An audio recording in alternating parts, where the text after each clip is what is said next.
Oh, my God! Hello, my name's Tom. Welcome to GayTalk Radio.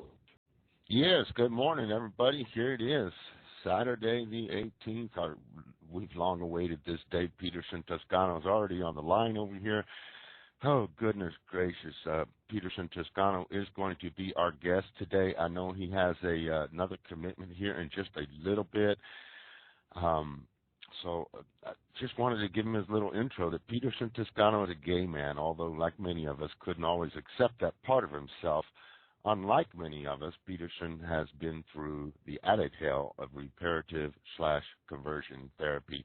After years of submitting to reparative therapy through counseling, ex-gay support groups, and even 3 exorcisms, Peterson enrolled in the ex-gay residential program Love in Action. He graduated successfully from the program nearly 2 years later, but in January of 1999, he finally came out and fully accepted himself as a gay man. Since then, Peterson has transformed into an ultra-activist, doing his part to inform an unknowing public. Luckily, through it all, Peterson has retained his artistic and creative gifts. He's done so many things. He's a comic character actor, a playwright. Peterson often draws on his poetry, the Bible, and other texts, as well as extensive interviews to inspire his theater work. Known for his flawless character transformations, Peterson literally changes the way his whole body and face appear on stage, along with his voice and accent. Peterson is a professional actor and has an extensive list of acting accomplishments over the last 20 years. You know, I know his time is short here with us in the first part of this, so I'm going to cut the intro short here and just play a little fanfare thing for Peterson here, because he's just an awesome person. I can't bring him on without some kind of little fanfare thing, you know.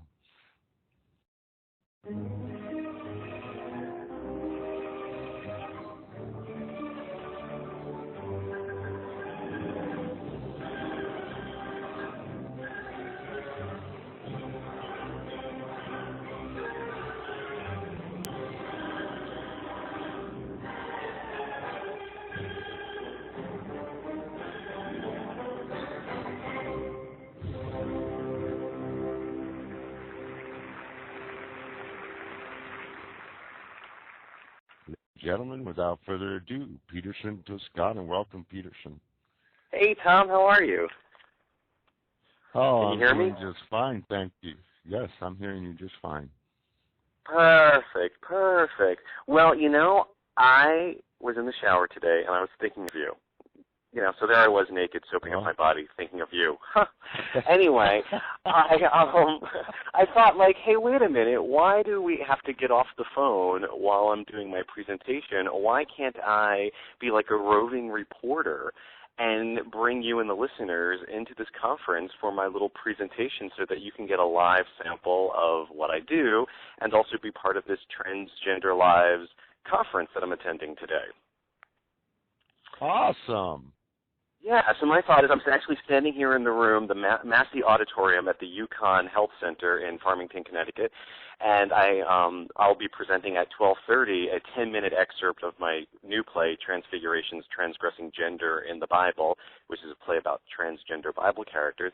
And I just put up on the board behind me, live radio interview happening now, GayTalk Radio, and I kind of am standing in front of it with an arrow to me, and as people walk in the door, they'll just sort of hear this happening, and then when we're ready to start, I'll just put the phone down, and you should still be able to hear me. Or we could test that if you like right now. You want to test that real quickly? Sure. Yeah, go ahead. Okay, hold on a second. I'll just put the phone down and see if you can still hear me. Okay. Testing, 1, 2, 3. Hi, everyone. This is Peterson. This is a test of the Peterson broadcasting system. If this was an actual broadcast, well, it actually is, but it's a test of an actual broadcast. How was that? Yeah, Were you able to hear? fine. That was fine. Yes, they will hear you. Okay, so we can do that. When it comes time, I'll just put the phone down in front of me, but I'll stand in front of it while I do my presentation. And then when I'm done with my presentation, I may have to get off the phone momentarily to answer just a few quick questions, but then I'll call right back. So it should be like Cool. literally I'll be off the phone for 5 minutes of the 2 hours. How's that? Wow. We're lucky. It's our lucky day. Aren't you glad I was thinking about you in the shower today? Huh. Oh, I was at first I was honored. Now there just isn't words to describe it.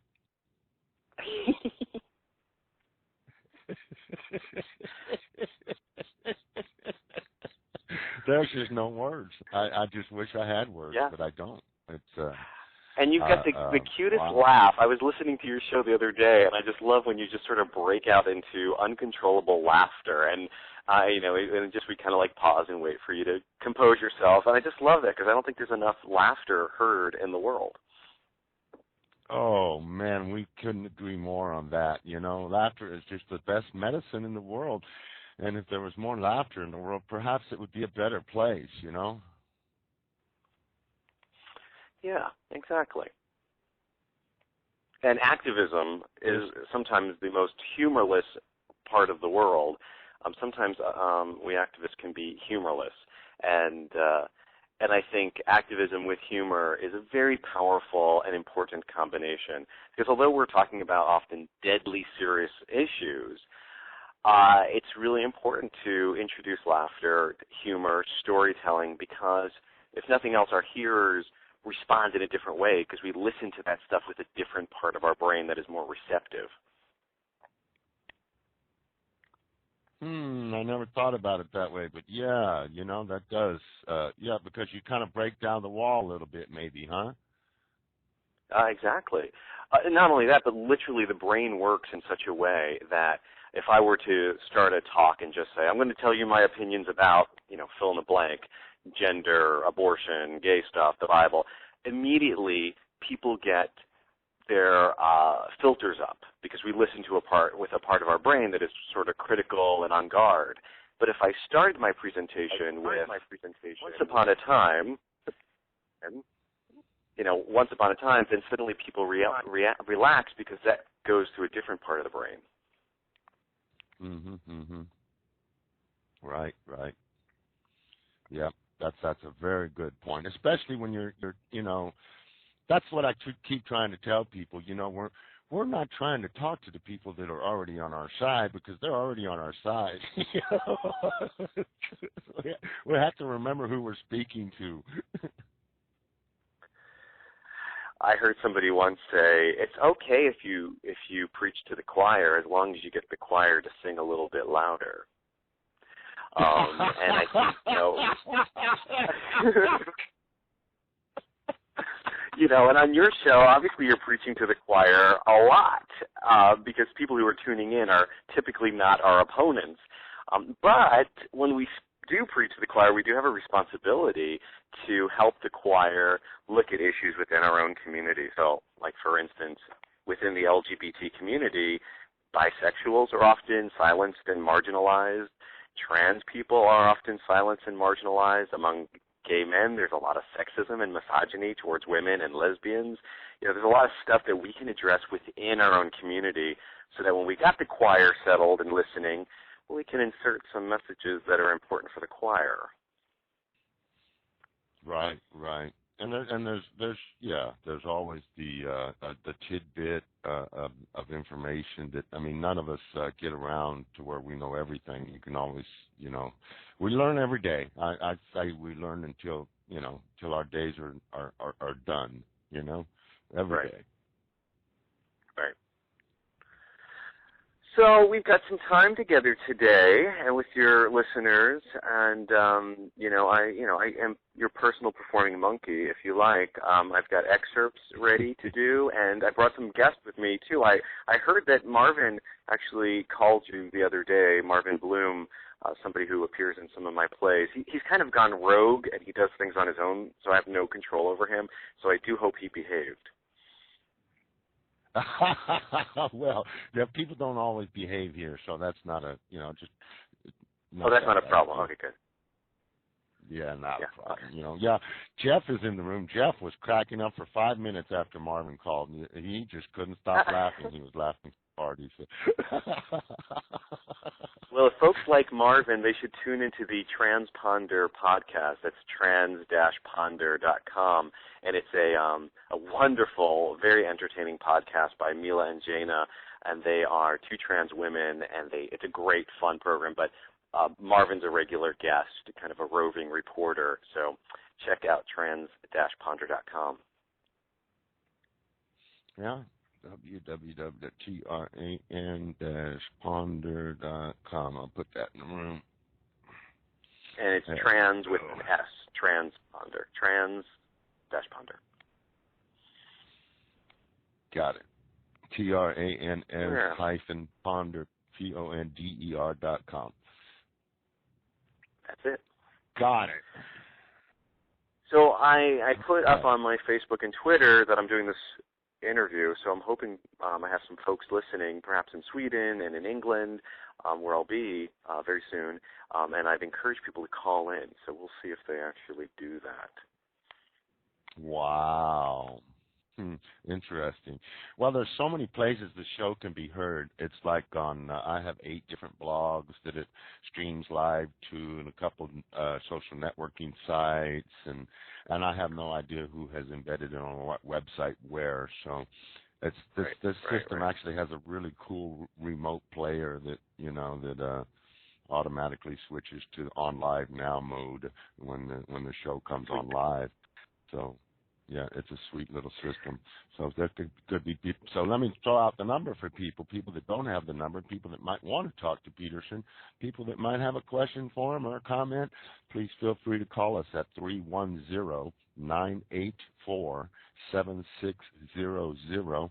You'll be prompted with the automated message. It'll tell you what number to push to talk to us here on GayTalk. Oh, Peterson. So you've been through so much in your life, Peterson. I mean, I just think 2 hours could never, ever cover all the drama you've had in your life. Drama is right. Well, where do you want to start? What do you want to talk about? Well, let's, like Sound of Music, let's start at the very beginning.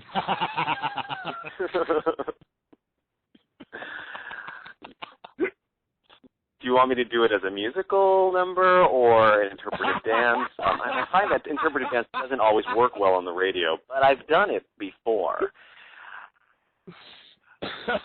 Well, okay, I can give you a little background information. I was born in Stamford, Connecticut on the East Coast. I was raised in New York in the Catskills, right outside of New York City, and my parents were both New Yorkers from New York City. And raised Roman Catholic, nice family, growing up in the 70s and the 80s, and knew at a fairly young age that I was different from the other boys. And particularly as puberty hit, I realized what the difference was. When all the boys started to fancy the girls and the girls started to fancy the boys, I fancied the other guys. And I knew right away this was a problem because I heard on the playground the stuff that were said about fags. And then I heard it also from the pulpit and in the press and the, moral majority folks. And so I got it into my head that it was really, really, really bad to be gay. And then, of course, AIDS hit, which, people forget, people who didn't live through that forget what a terrifying time it was for gay men. In fact, one of the first names that AIDS had wasn't AIDS, but was GRID. Remember GRID? Do you remember this? Yes. Mm-hmm.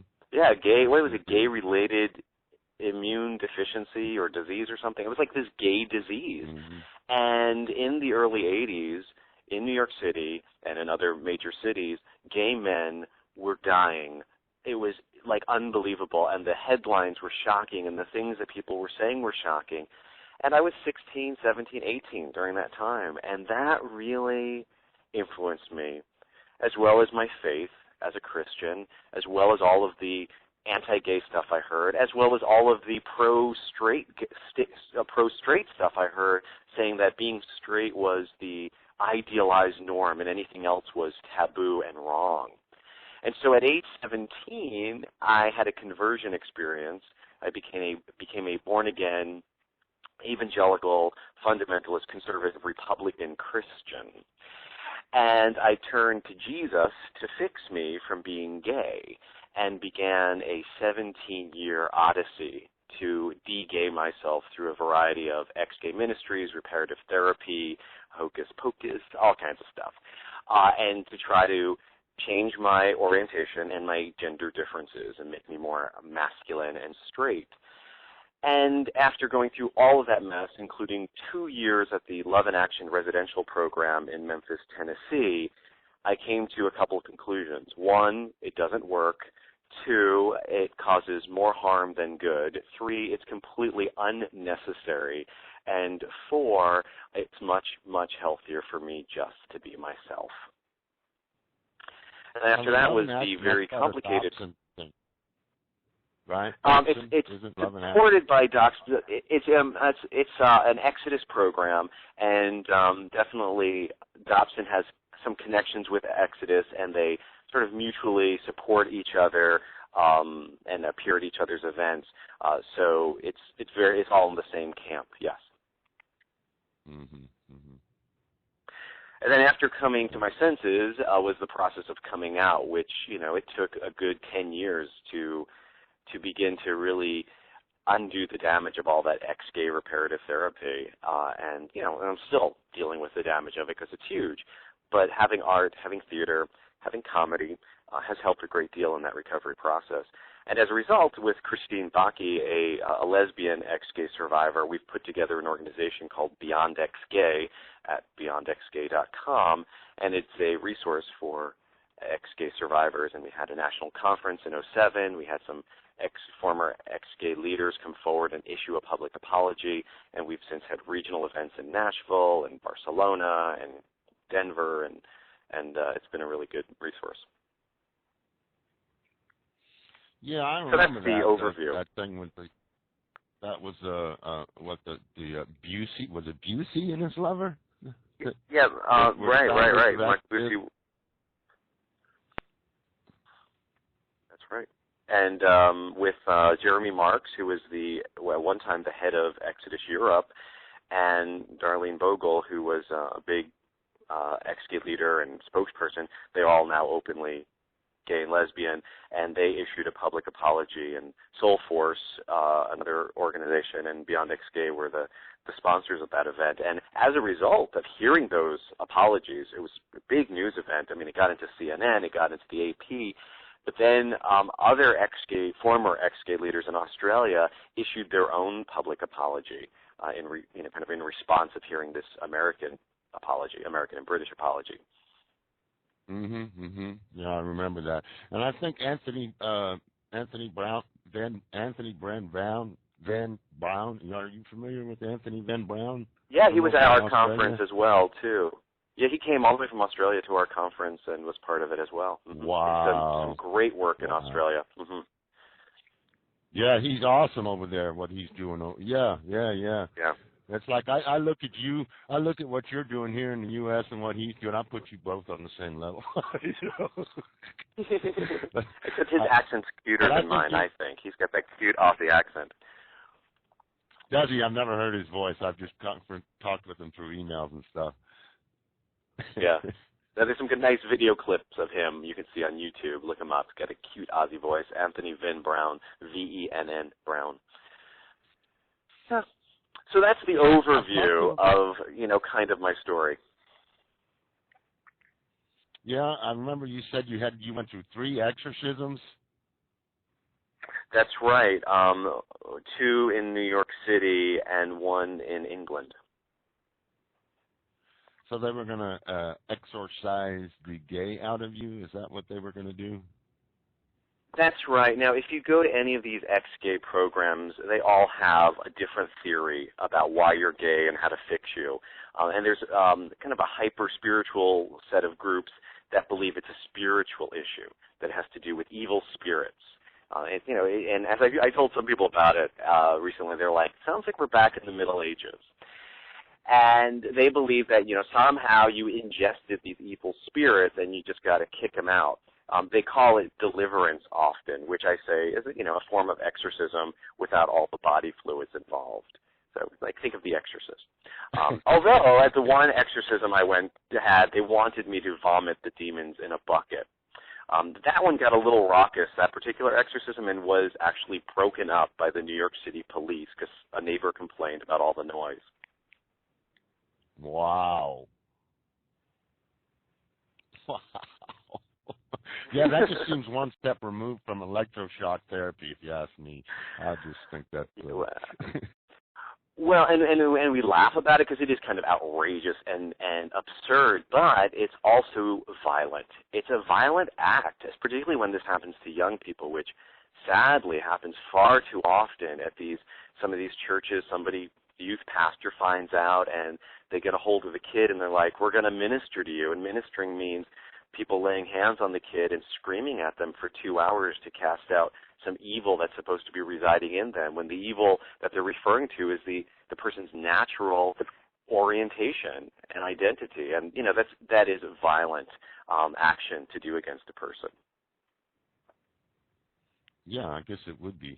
Yeah, that's, well, the whole thing seems like it's almost an affront, the whole, I don't know. I got some mixed emotions about it.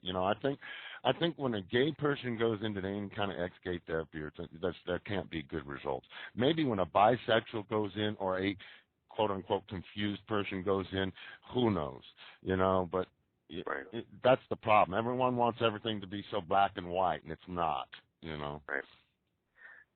Yeah. Yeah, and, as we said, beyond ex-gay, it causes more harm than good. I mean, some people do point to some benefits they had from going through some of this stuff, because it's always beneficial to look at yourself and your life, particularly if you have some life-controlling issues like, addiction issues and all.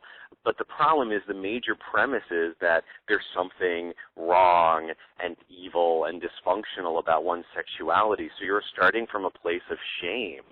And it's really hard to build anything good out of that. And so I often say to people, it's like, you can get into a really bad car accident, have to go to the hospital, have, maybe months of rehabilitation, and as a result you can say, I learned some really good lessons about life and myself from being in that car accident. But I wouldn't advocate for someone to run out and, drive into a tree so they can learn the same lessons. There are far better ways of learning those lessons without all of the other damage that comes along with it. And I think of the ex-gay movement that way, that if you've got some real issues to deal with, the ex-gay route is typically not a good one at all, because of the fear, because of the shame, the misinformation, and they literally just give us the tools to go to war against ourselves, and that's not good. And it not only affects the person, but their family, their loved ones, because of the theories. It brings everybody in, and it creates a world of woe for many of us, and for most people who have attempted to go ex-gay, the vast majority. They say it totally didn't work, and of that group, many are now standing up and saying, and it really caused me some real destructive damage. Oh, yeah. I'm sure there's, many cases of people who actually were driven to suicide. Oh, yeah. They're very sad. Very, very sad. One of the guys in the chat room had a question. It was Jeff, the one that laughed for 5 minutes after Marvin visited the other day. Yes, Jeff had what does Jeff have to ask? Jeff's question is, he would love to know what you did while those people were dancing around you trying to exercise you. What did I do? I have a scene, I have a play that I do in time in the Homo Nomo Halfway House, How I Survived the Ex-Gay Movement. And in that play, Marvin actually talks about how his computer, he somehow inadvertently downloaded a demonic internet virus onto his computer. And his pastor had him do an exorcism on his computer, which is very similar to the exorcism they did on Marvin earlier the same day. And so I demonstrate for the audience what happened at this exorcism. And in order to do that scene, I had to revisit it in my own mind and my own body, and just kind of like, what was that like? And literally, at those moments, I was just holding on to life, because it was so terrifying, because you've got people literally inches from your face, sometimes in great need of a breath mint, just saying, and then screaming at you at the top of their lungs, and and addressing you as if you were evil, and it was terrifying, and it was probably one of the scariest experiences I ever had in my life, and I've been in some scary, scary places. And what did I do? I just sort of hoped to God that I would not lose my mind in the process. Yeah, I can imagine. Yeah, because you were kind of, like you said, you were raised kind of in a Christian atmosphere, right? Yeah, and then I kind of ramped it up when I was a teenager and became even more religious, and to the point where my parents, when they found out that I was gay, they were more concerned that I'd become a born-again evangelical Christian than that I was gay. They were, that's the kind of parents I had. They were like, really? they never said they were okay about the gay thing, but they didn't get freaked out. They freaked out when they heard that I was born again. But they were Quaker, right? No, Catholic. They were Catholic. Okay. So just so you and your listeners know, the audience is now beginning to form, and they're all coming and they're sitting, but we still have another at least 5 minutes. We're working on queer time too, so although I'm supposed to start at 12:30, I put up that it's going to be 12:30-ish by the time people settle. Yeah, and they're gathering in the room too. We currently have 7 participants in the chat room, and as well as I think some of them came in as guests and actually are listening, but they step away. So we've had the crowd is growing here also, and some of them have not heard what the plans are. So I can go through the plans. Well, here are the plans. We're doing this live interview, and I'm doing it from the Transgender Lives Conference, which is a conference in Connecticut, and it's the intersection of health and law regarding trans folks and their lives and the needs, and I will be performing in a few moments an excerpt from my play, Transfigurations, Transgressing Gender in the Bible. And so your listeners are joining us on this journey. And as we were talking about earlier, my own personal journey, I'm not trans myself, but I spent nearly 2 decades trying to de-gay myself through all of those bizarro ex-gay therapies and such. And so that is what got me started in doing performance work, and my show that I do a lot is called Doing Time in the Homo Nomo Halfway House, How I Survived the Ex-Gay Movement. Yeah, let me put in, is there any one site, or do you have like separate sites for all your different productions and stuff? My major site is PetersonToscano.com, and if you go there, it will give you links to all of the shows that I currently do and my 3 blogs that I maintain. I've got one in English, one in Spanish, and one in Swedish. And then there's a whole page of like video clips, like if you want to see Peterson on Tyra, you can see that over there as well, and stuff like that. Now, a lot of people want to know, like, well, what's it like when you go into one of these homo nomo places? What is it? What's the experience? And if you like, I could crack open the door for a moment and give your listeners a chance to briefly experience what it would be like to be in the Homo Nomo Halfway House. Would that interest you? Sure. I don't want to get too close to your, when you're going to be talking or anything. Don't want to. That's okay. All right. No, we're good because they're just settling, and then this was, obviously part of the presentation. Okay, so what you're now going to hear is the opening scene from Doing Time in the Homo Nomo Halfway House. In this scene, we have the character Chad, who is the person leading the tour, and then assisting him is another character named Vlad, who will tell you a little bit about the rules and how they operate. And although this is comedy, so feel free to laugh, folks. Jeff, you too, in the chat room. It is based on reality, so all of these rules and laws and from the program are actually true. And just so I'm just kind of putting it out there, at one point it will seem like I'm saying a really bad word, but then through the miracle of performance art, I unsay it. So is there any problem with FCC with a bad word on your site, on radio? Because I can take it out if you like. You're good. Okay, good. Okay, so we're ready for opening scene of Doing Time in the Homo Nomo Halfway House, How I Survived the Ex-Gay Movement. Hi, everyone, and welcome to the Homo Nomo Halfway House. My name is Chad, and I will be your tour guide. The Homo Nomo Halfway House is a Christian residential 12-step program that helps men, and women too, we don't discriminate, overcome homosexuality and addiction to sexual compulsive issues. It's an amazing program, and I thank God they took me in just in time. Now, before we go any further, there is one thing that we have to get straight. Sorry, that's a little ex-gay humor we use around here. But no, seriously, here in the Homo Nomo Halfway House, they never promised to make any of us actual heterosexuals. That would be a little ambitious for some of us. But they tell us that if we do our part and we work our programs, we're going to come out of here as healthy, celibate ex-gays. And I'm very excited about that. Well, I thought I'd tell you a little bit about the program and how it operates, and to assist me with that is one of our newest participants, Vlad. Hey, Vlad, we're ready for you.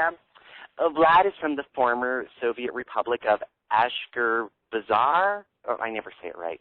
But it is so exciting what the Lord has done, how he's torn down those horrible iron curtains, and those people who for years lived under so much oppression and lies are now free to come to our country and be part of a program like this one. Thank you, Jesus.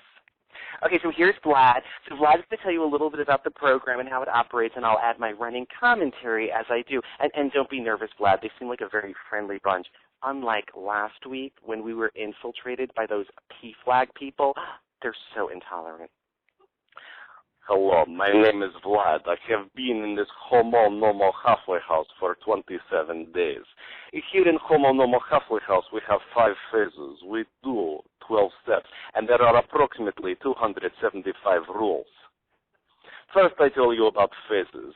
In Homo Nomo Halfway House, we will move from phase to phase. This is called a phase bump, and technically only the staff is allowed to bump you. Now I tell you about the rules. Here in Homo Nomo Halfway House, the rules are very important. But to me, probably the most important rule of all is you must fuck us. Oh, my gosh. Vlad, what are you talking about? That's totally inappropriate language. No, this is what you say. You must fuck us. You fuck us on the issues. You fuck us on the family. You say fuck us. Oh, my gosh, no, Vlad. We pronounce that word focus. And you always need to pronounce it that way. No, but this is what I said, fuck us. Okay, now I tell you about the rules. Here in Homo Nomo Halfway House, you must shave every day, and this includes women too. And that's right, Vlad, and when we shave, we are forbidden to use aftershave or cologne. And that's because of the sense memory of smell. Somebody could be wearing the scent of a former sexual partner, and that could trigger me. Just like that. So let me just say, for my safety and yours, could you please stay in the back of the tour if you're wearing Calvin Klein Obsession? Thanks. Here in Homo Nomo Halfway House, you must wear gender-appropriate clothing. Women, no sports bras, no boxer shorts, no Timberland boots. Men, no capri pants, no spandex, and nothing Abercrombie Fitch. While in program, you must report all sexual behavior, including with your own sexual behavior. But if you should stumble and have sexual fall, you are told, go to staff, tell them what happened in detail. Then they discharge you immediately, no questions asked. Here in Homo Nomo Halfway House, you must report all FI behavior. FI stands for false image, because in our former lives as practicing homosexuals, we often hid behind masks. That's right, Vlad. We would plaster over our true God-given personalities with these false image masks. Well, take me, for instance. Before I came into this program, I was so effeminate. No, seriously, I was. And they have done wonders on me. I think a lot of it has to do with our weekly football clinics. They've really butched me up. Well, there are tons more rules, and I'm sure they'll pop up as they go through our tour, or we go through our tour. They always do. But first, let's give Vlad a little round of applause, shall we? Wow, and they've got applause from the audience. Well, actually, I cued them to applaud me. But, so yeah, that's a little bit of the Homo Nomo Halfway House. The crowd is gathering. They're looking at me a little confused, like, what's going on? I'm on a live interview right now, because I'm standing here on the phone talking like 2 different people, and they're like, okay, he's having a breakdown. So I'm doing a live interview on GayTalk Radio, and I told them that I'm here at the Transgender Lives Conference, so we're all together, and people in Sweden and England and California are part of this. So I think we're a settled audience. Are we ready for the transfigurations? Okay, Tom, I'm going to put the phone down, but I'm not going away, okay? You're cool with that? Okay, gotcha. All right. Wait, first everyone say hi to Tom. Oh, they love you already, Tom. All right, hold on. I'm putting the phone down. Okay, well, thank you so much for coming. My name is Peterson Toscano, and we're going to hear his speech now that he's giving to the audience. Of 10-minute thing. Transgender in the Bible. It's a play about transgender Bible characters. I am not trans myself, but in the past few years in the work that I do, doing one-person shows like some of you saw when you walked in the door, I've been so privileged to meet many trans people all throughout North America and Europe and in Africa, and I've been very much moved by their stories. And after soaking in their stories for a while, I went to the scriptures because I'm one of those Bible geeky kind of people. I actually went to Bible school, and I know like Greek and stuff. And so I went to the Bible, and I put on my gender glasses, which look something like this. For people in Radio Land, I put my, well, I can't explain it. Anyway, and so I said, well, let me look at the Bible, which has very strict gender rules often about gender presentation, gender roles, and find out who is transgressing and transcending gender. And what I found shocked me, because I not only discovered gender variant trans people, but I found that sometimes the most important people in the most important stories were trans and gender variant. So much so that I did a whole play about it. And if this is something that you're interested in seeing the whole play at some time, I've got cards up in the back, these Transfigurations cards. Feel free to take it. It has my full schedule. And I will be premiering this play in Hartford on September 11th at the Charter Oak Cultural Center.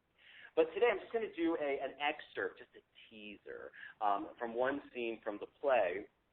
And tonight I'll also be at the Faj Fest, which is at Charter Oak, which is a wonderful feminist fest. And I'll be doing scenes from Homo Nomo and my other play, Queer 101, Now I Know My Gay BCs. But in this scene of the play, the main character, you don't quite know who this character is until literally the last line of the play, which we will not get to. But this is sort of the narrator of the play. The play takes place first century.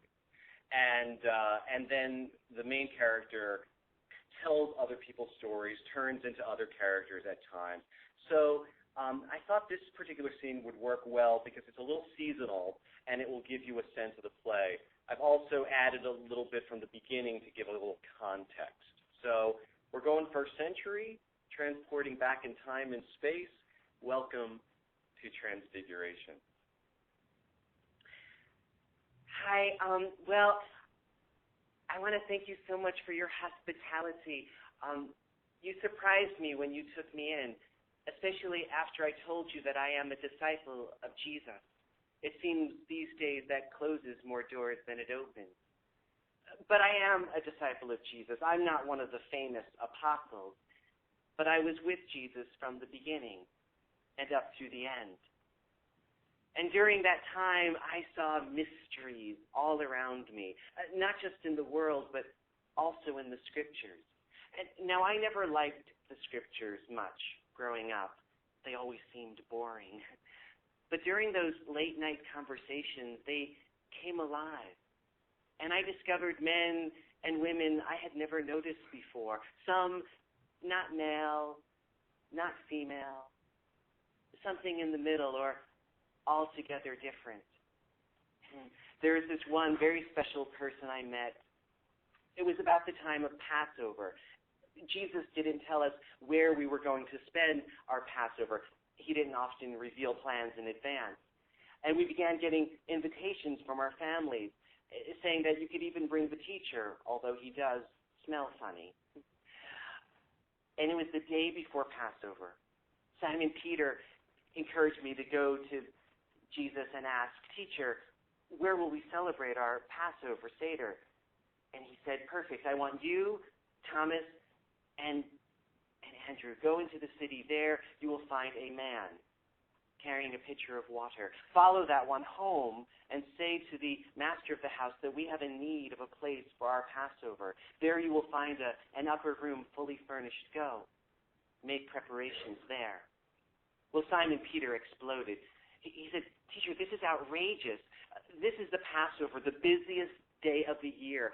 There are no empty rooms. We needed to make plans weeks, months ago. And besides, you send them on a fool's errand to find a man carrying a pitcher of water. Everyone knows only women and children carry water. They're going to be walking around the city for days.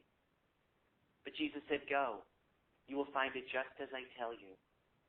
So Thomas, me, and Andrew got up and went to the city, entered the gates and walked towards the well. And sure enough, there we saw in the distance someone that looked a lot like a man carrying a pitcher of water.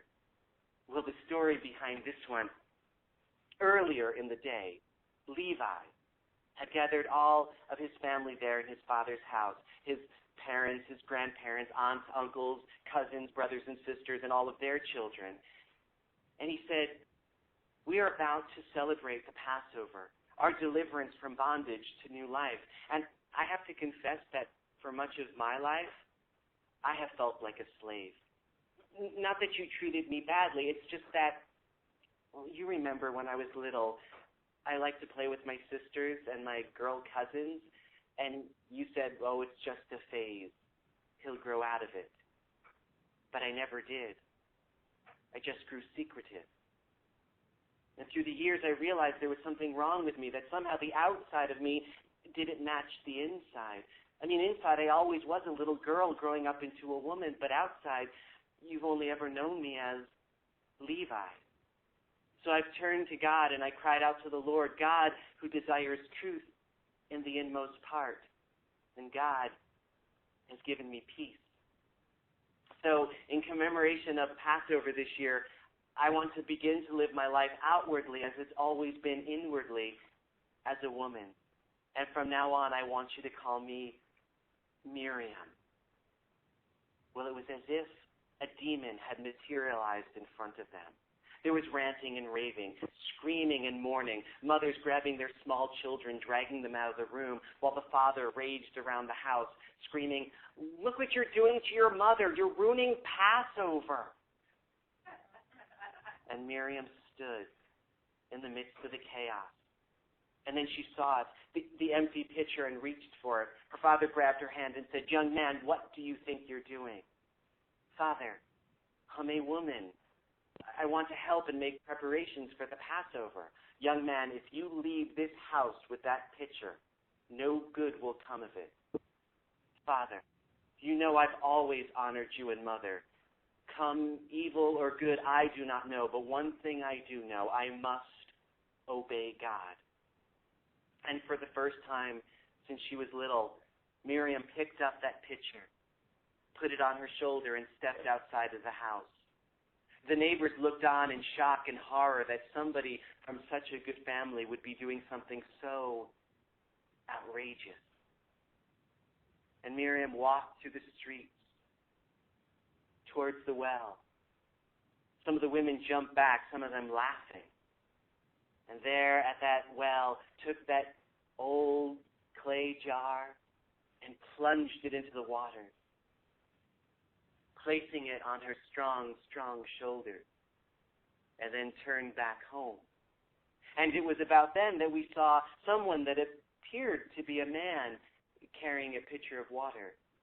We ran up to that one and said, it's just like the teacher told us. So is it true that you have an empty room where we can have our Passover? Oh, yes. Thanks to me, all the rooms are now empty. And I said, well, would you like me to take that for you? You probably feel embarrassed holding it. Oh, no. It feels just right. You see, I am Miriam. See.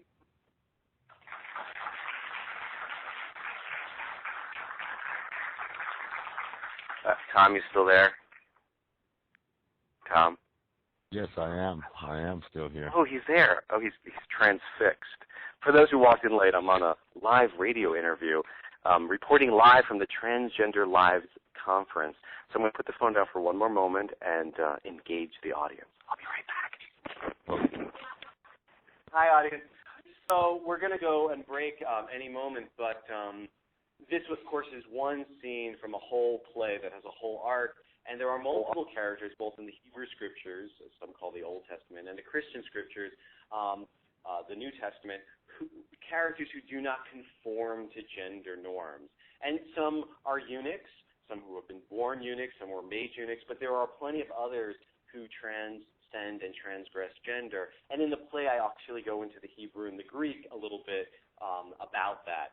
And although it's a little geeky, Bible geeky, I try to keep it entertaining.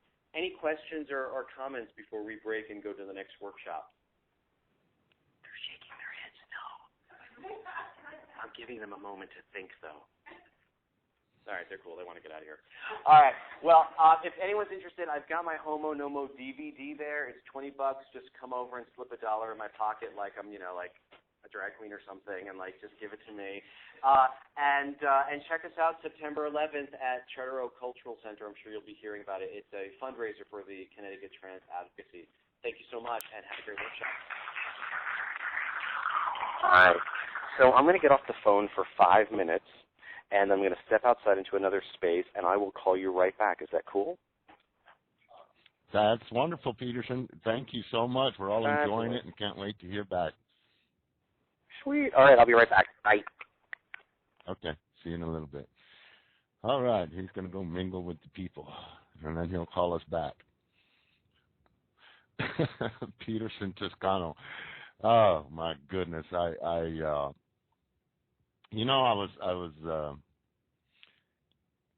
known of Peterson's work for some time. On being a blogger, Peterson came up on the radar so many times it's not even funny. And when we had communicated by email on a couple different occasions. He does a tour also, which he's getting ready to start. I believe this next Wednesday. I believe he's starting his European tour. I think this man spends more time in a hotel than he does in his own home.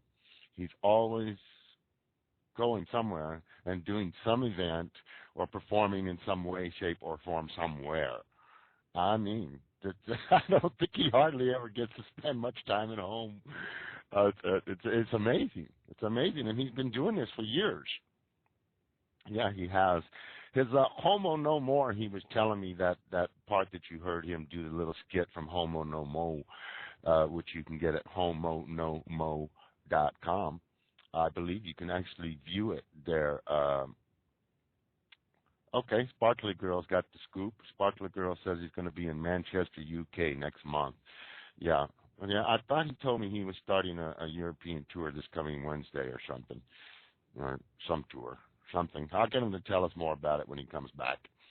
But yeah, he's just so talented and gifted, and has been through so much in his life.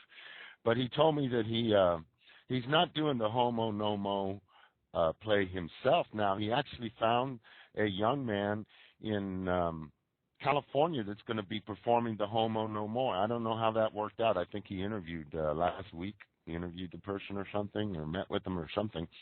So, but he told me he was going to have someone else that was kind of taking over the Homo No Mo stuff, and going to continue performing that, because Peterson has, he's done. That's not the only production that he's done, and he's got this new one, this Transfiguration thing, he's a busy guy, he's a busy guy. He's done so much, He's been featured in much of U.S. media, including the New York Times, People Magazine. He's been on the Montel Williams Show. He's been on Public Radio International. He's been on Logo TV. He's been on the Tyra Banks Show. He's presented his work internationally in Canada, Cameroon, Sweden, Denmark, Spain, England, Wales. He is featured in German and Swedish, Wikipedia, and has been interviewed on radio and television in Europe and the UK. Peterson published writing credits include pieces he has written from The New Statesman, The New York Blade, and Planet Out. So, I mean, he's just done a little bit of everything, just dabbled here and there. In 2007, along with fellow ex-gay survivor Christine Bake, of which he already mentioned, he created Beyond Ex-Gay, which is beyondexgay.com. And that's EXGay, beyondexgay.com. And it's an online resource for ex-gay survivors. We already mentioned that previously in the show. Together with Soul Force and the University of California at Irvine, the Beyond Ex-Gay hosted the Ex-Gay Survivor Conference, and he mentioned that also previously in the show. Also in 2007, he premiered 2 new theater pieces, The Re-Education of George W. Bush, No President Left Behind. And then this one that he's talking about here today that we heard him talk about, Transfigurations, Transgressing Gender in the Bible. He has begun work on his next piece, which will explore race relations in the U.S. and Arab-Israeli conflict and father-son issues through the story in the Hebrew scriptures of Abraham and his servant. Oh, I'm going to say that name wrong. Eleazar? Something like that.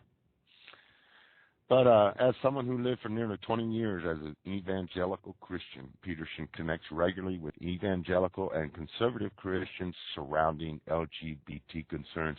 Yes, he's very strong in activism, you know, through his blogs, through his websites, through his productions, through his performances. He's right on target. You know, he's continuing to carry the torch that so many of us try to carry, you know, to get the word out there. It's so important, you know, even if we repeat ourselves, there's often going to be someone out there, a set of ears that has not heard that message before, which will be enlightened and possibly even rewarded by some word somewhere, by someone that made a difference, because words can make a difference. Peterson knows that, and hopefully he'll be back here in a little bit and share some more words with us. Well, actually, this is Marvin Bloom. How are you? Oh, we got Marvin. Well, Peterson will be here in a moment, but he was busy. He got, you know, fans. They get, kind of crazy. So, which isn't good for him because it goes right to his head anyway. But, so he said, why don't, I talk, since you know me now and everything. How are you, Tom? How you doing? Oh, Marvin, we had so much fun with you the other day. I'm doing just fine. They just couldn't talk about you after you left us the other day. You just left everybody with their mouths wide open. Oh, well, I don't know. I don't know what. It's Peterson, of course, has a big journey, and everyone does, and I do too. I used to be ex-gay too. I was gay for a while, very happy, and then I don't know what happened, and I went ex-gay, and now I'm re-gayed, so I'm gay again. And I've only just begun to reemerge and get involved with the community, which is it's a new process for me to get back involved. You know what I mean? Right. No, that's so not too long ago. Go ahead. What were you saying? Go ahead. Yeah, I said you can only do what you can do.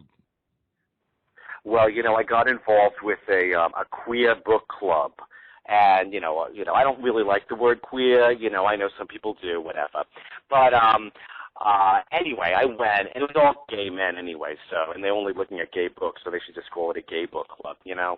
Anyway, this one character, he looks at everyone. He says, "Well, you're not really a gay man until you have anal intercourse and you really like it." And I just thought that was disgusting, for one, to be talking about it. He used the F word, too, which I thought was very inappropriate. And I strongly disagreed. I said, absolutely not. It's not what happens down there that makes me gay. It's what's in my heart. And then I told him how I used to be ex-gay, and then he went crazy because he was like, well, now that you're re-gayed, you got to do it all over again because you haven't really embraced being gay. I was like, you're crazy. But Tom, people talk, and then it can, eat away at you. So for days, I had these doubts because I'm a Christian. I'm a very strong Christian. I think I said that to you. And so I'm not going to have sex before marriage, and I don't yet live in a state where they have gay marriage, although New York's coming soon, I think. But anyway, I went shopping one day. I do all my shopping in one afternoon. And I went grocery shopping, household supplies, whatever. And I stopped by our local gay emporium we have, and I decided to buy a marital aid, a prosthetic device. Okay, a dildo by the name of Samson. And I brought it home. I brought everything home, and I put everything on the table and, put the perishables away, the paper supplies, whatever. And the last thing standing on the table was Samson. And I said, I'm not sure if I'm ready for this. So for the next few days, every morning at breakfast and every evening at dinner, I would just sit at the table with Samson, and we, got acquainted that way. Well, last week I came home from work. What a day. And I just, broke out the box of wine and had a couple of glasses, and I look over at Samson, and I'm like, hey, big boy. So I bring Samson into the bedroom. And I'm a nervous wreck, though, and I'm reading the instructions. They said to use lots of lube, things like that, and so I do. And I'm about to, do it when I'm, thinking, Marvin, what are you doing? And I reached over to the stand, and I got a condom and put it on because I don't know where he's been. Well, do you know, for the next, 20 minutes, I attempted to, make the magic happen, and I don't care what position I was in or Samson was in, it wouldn't happen. And I'm thinking, I don't remember this from when I used to do this, But then I thought, maybe it's like when you have your ears pierced, and if you don't use earrings for a while, the hole closes up. Because I don't care whatever I did, and then I don't know, I guess sometimes your eyes are bigger than your anus. I'm not sure. In the end, we just cuddled, which was fine because I liked that. And, ultimately I know it's what's in my heart that makes me gay, not what goes up my butt. So there you have it. So whatever happened to Samson? I still have Samson. We cuddle, whatever, but it's not going to happen. Just out of my league, I guess. Well, at least Samson's still around, showing the love. That's what counts, Yeah. Hold on one second. Here's Peter. Hi, Peter. I was just telling the story about Samson. What are you talking about, Samson? You're telling that on the radio? I thought they would be interested. Okay, whatever. Well, you want to talk to Tom now, now that I've offended you? No, it's okay. Sure, I'll talk to him. All right. Thanks, Marvin. Sure, not a problem. Tom, I'm going to go. Peterson, he's upset. He gets like that. Hello? I'm sorry about Marvin. Take care, He's gone rogue. He's gone. I told you he's gone rogue. I have no control over him. Oh, so, what's going on? Thanks so much. Thoroughly enjoyed Marvin's story. Well, he's crazy. So thanks so much for, I think it worked. How did it work during the presentation, the live presentation on air? It's the first. Awesome. Everyone was even saying in the chat room, this is awesome. This is awesome. Sweet. The people at first, they walked in the door, and I'm standing there talking on the phone, having this animated conversation, and they're like, what the heck, how rude. And I kept pointing to the board, see, I'm on a live interview. So then I thought they thought it was kind of cool.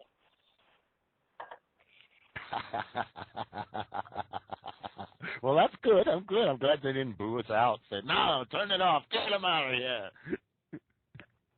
And that actually was my radio premiere of Transfigurations. I've never performed any section of the play on radio. I've talked about it before, but I've actually never performed any part of it, so I'm not quite sure how it's translated to radio, but thank you. I wanted you to know we did have someone come in the chat room that I think knows you. I don't know if you're familiar with their screen name of Sparkly Girl. Sparkly Girl? What does Sparkly Girl have to say? Well, I don't know. Someone in the chat room was putting in some questions, and Sparkly Girl seemed to be on top of it. Was telling us you were going to be in Manchester in the UK, in the not too distant future, and she had mentioned I know your exactly YouTube. Who Sparkly Girl is. Okay, all right. All right. Yeah, in fact, it was just today we got confirmed that Manchester gig. I'm very excited about it. Sparkly says to tell you it's, is it Tanya, Tania? Or Tania? Yeah. She put her name. Yeah. Put her name in the chat room for you so you'd know.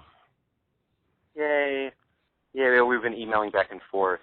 She listens to Transponder as well, that podcast I was telling you about, and she sort of emailed me and said, hey, I know you from Transponder, and I'd love to see your show when you come to England. I was like, well, I'm free these days. I can totally come to Manchester. You live in Manchester. And then, like, literally within 3 days, she found a venue, and we're going to do it.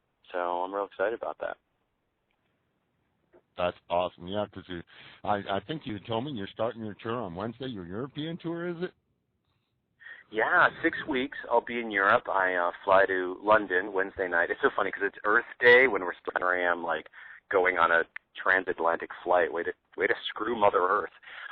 But I'm a vegan, so it sort of makes up for it because I don't eat meat or dairy. So I think it all balances out.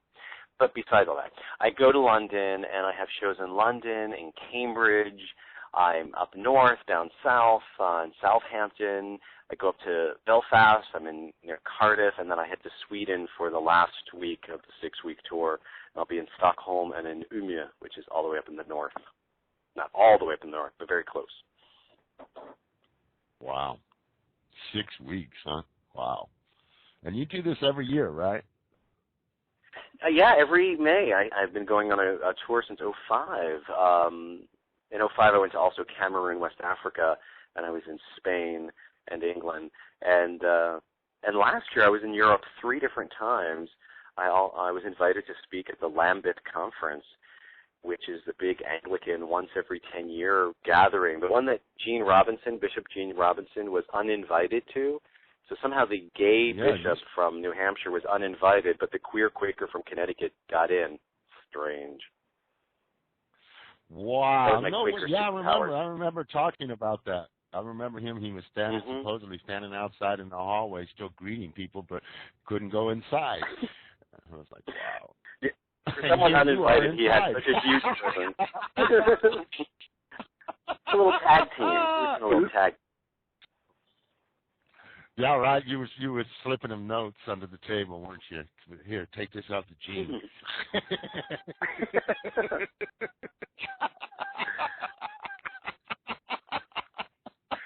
His little spy. In fact, for a conference that, apparently was not very friendly towards gay people, there were such a huge queer presence, including some gay and lesbian folks from various parts of Africa and Uganda and Nigeria, and lots of gay, lesbian, trans clergy, bisexual clergy. It was interesting. A lot of people were telling their stories in that space, and I was really happy to see that. I have never heard that before. That is so awesome. They wouldn't let Gene. I can't get past that. They let you in, but they wouldn't let Gene in. I'm thinking, oh my God, I can't get past that. See, that's the power of being like kind of a comic performance artist. They don't take you as seriously, and they don't realize that you're doing really important stuff. They're like, he's just a funny guy. Let him in. So, I had the Archbishop of Wales at my presentation, and in fact, he insisted that the other bishops of Wales go to the presentation as well. So it was a very funny little moment.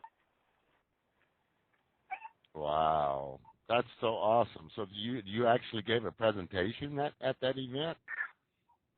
Yeah, I gave 2 talks, 2 of the same talks, where I talked about being gay and Christian, and about the dangers of reparative therapy and ex-gay ministries. And I did excerpts from Homo Nomo and from Transfigurations, and we had a really good talk, and there were a lot of folks there. Wow, that's so cool. Oh, that's funny. What they had at the Lambeth conference was the official events that were bishops only. I mean, even the bishops' spouses couldn't go. But then they had official fringe events on the same campus, advertised by the conference. And then, of course, there were unofficial fringe events that were taking place more in the city, and that's where Gene Robinson spoke. So I was part of the official fringe that was in the official program, and all the bishops were invited to my stuff. And also there I was on campus staying there with the bishops. And my opening statement, I said to them, though, I said, I know that, there's a big controversy about having gays in the as bishops and as clergy, but I have to say that if you're really serious about keeping the gays out, you need to stop wearing such fabulous-looking frocks, because your dresses that you wear are just gorgeous. And even as a Quaker, I'm just sort of tempted to want to become, one of you. And then I said, what did I say? Oh, yeah, I said, but I have to applaud you Anglicans for doing something that has eluded science for years. You have discovered the gay gene, Gene Robinson, that is, the gay gene among you. And they loved it, because they totally needed humor at that time of the day. Oh, my God, the gay gene. Oh, poor Gene Robinson. Oh, he takes good care of himself. He's an amazing speaker, and I think he's done a great job. And I don't know if you've read his book, but what I love about his book is he talks about multiple oppressions, and that it's not just about looking out for gay rights, but women's rights and oppressed minorities all across the board. And there's such good work for us to do within our own communities and for people to band together. And I was just at the California Transgender Leadership Summit, and Susan Stryker, who is an amazing transgender historian, her concluding statement was something like, let's get away from get away from identity politics, and instead let's work on justice for all, for immigrants, for for women, for trans people, for all groups of people, for gays, and but let's all work for all rights, because if we're working for everyone's rights, then everybody wins in that regards. Oh, that's so true, and that's what Martin Luther King was trying to do. Yeah, and the poverty work that he was doing, anti-war work, yeah. Mhm. Yeah, he was for everyone coming together. He didn't care if you were white or black or gay or straight or Catholic or Jewish or whatever, and then it's the identity thing. I mean, they seem to want to have us fight amongst each other, because then it becomes kind of difficult for us to unite. I live in Connecticut, where we have full marriage equality rights, state rights, and it was a big fight, to get that, and we've won that fight, and so like the major organization that was behind it, Love Makes a Family, is technically shutting down because they reached their goal. But what's so exciting, folks from that group and other gay lesbian activists are now using the skills that they have to fight for more inclusive laws for transgender people, and using their skills on dealing with immigration issues, and so there's a great site called Queers Without Borders, and a lot of the folks there are Connecticut-based activists, not all of them. And it's just really cool just seeing this coalition of queer folks who are addressing a whole variety of issues that are not just our issues, but they become our issues because we care about them, and they affect us all. Yeah, because we're all one human family, so any issue against any group affects us all. It is, I really believe that, that people have gotten away from that.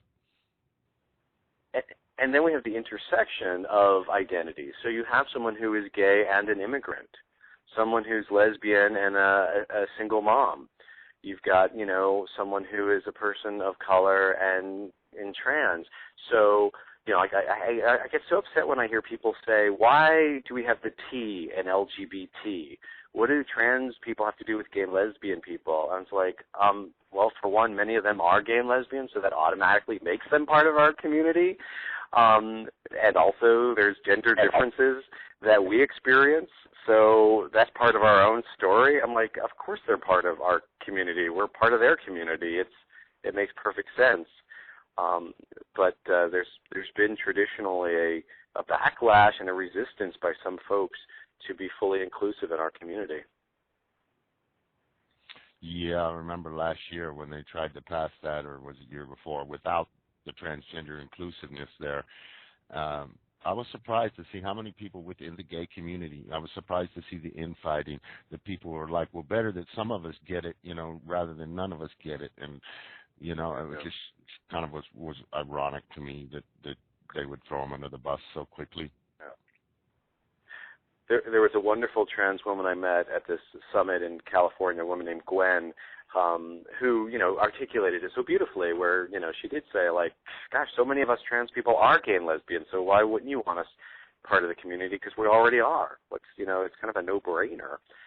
But I think sometimes with some of us gay and lesbian folks who particularly have struggled to accept ourselves and our own differences, at times we transfer our own personal rejection, particularly about there are gender differences, out onto transgender people because we haven't sorted out our own gender differences. And when we see other people being very open about their own gender expression and all, it stirs up stuff for us that we need to look at. And so I think when gays and lesbians in particular have a reaction, non-trans gays and lesbians have a negative reaction or some sort of strong inner reaction to trans people, take note of that and say, why am I having this reaction? And what does it say about me? What kind of work do I need to do in my own coming out process of accepting myself for who I am? Maybe not as a trans person, but as a gay person who's maybe not gender normative.